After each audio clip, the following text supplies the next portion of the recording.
சென்னையில கடந்த சில நாட்களாக கோடை வெயில் வாட்டி வதைத்த நிலையில நேற்று இரவு சென்னையில் சாரல் மழை பெய்திருக்கிறது.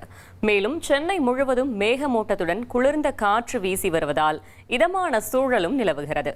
இதுகுறித்து செய்தியாளர் சதீஷ் முருகன் வழங்கும் தகவல்களை கேட்கலாம். சதீஷ் முருகன், வணக்கம். முழு தகவலையும் சொல்லுங்க. வணக்கம் பிரியமதனா. கடந்த மே 4ஆம் தேதி தொடங்கிய கத்திரி வெயிலானது மே 28ஆம் தேதி நிறைவடையும் என ஏற்கனவே வானிலை ஆய்வு மையம் தெரிவித்திருந்த நிலையில நேற்று இரவு முதல் இந்த வெப்பமானது சற்று தணிந்து இந்த சாரல் மழை என்பது சென்னை முழுவதுமே பரவலாக பெய்திருக்கிறது. மழை பெய்த காரணத்தினால் நேற்று இரவு முதலே ஒரு விதமான சூழல் நிலவி வந்தது சென்னை முழுவதுமே. இன்று அதிகாலை முதல் மேகமூட்டத்துடன் சென்னை காட்சியளிக்கிறது.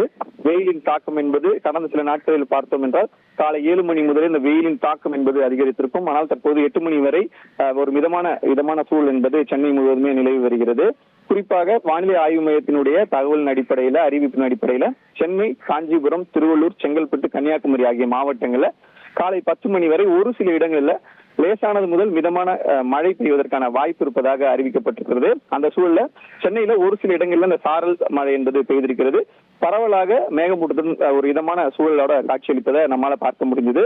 தொடர்ந்து வானிலை ஆய்வு மையம் பல்வேறு தகவல்களை இந்த வெயிலின் தாக்கம் மற்றும் அது தொடர்பான கோடை மழை போன்ற விஷயங்கள்ல அடுத்தடுத்து அறிவிப்புகளை வெளியிட்டிருக்கக்கூடிய சூழல்ல நேற்று அறிவித்தது போல இன்று காலை முதலே சென்னை முழுவதும் பரவலாக சென்னை மற்றும் புறநகர் பகுதியிலுமே கூட ஒரு மேகமூட்டத்துடன் காட்சியளித்து ஒரு இதமான சூழல் என்பது, ஒரு குளிர்ந்த காற்று வீசி இதமான சூழல் என்பது நிலவி வருகிறதை நம்மால் பார்க்க முடிகிறது. தகவல்களுக்கு நன்றி சதீஷ் முருகன். இனி செல்லும் இடமெல்லாம் செய்தி. தந்தி டிவியின் வாட்ஸ்அப் சேனலை ஃபாலோ பண்ணினா செல்லருக்கும் இடமெல்லாம் செய்தி. இதோ QR கோட் இப்பவே ஸ்கேன் பண்ணுங்க, ஃபாலோ பண்ணுங்க.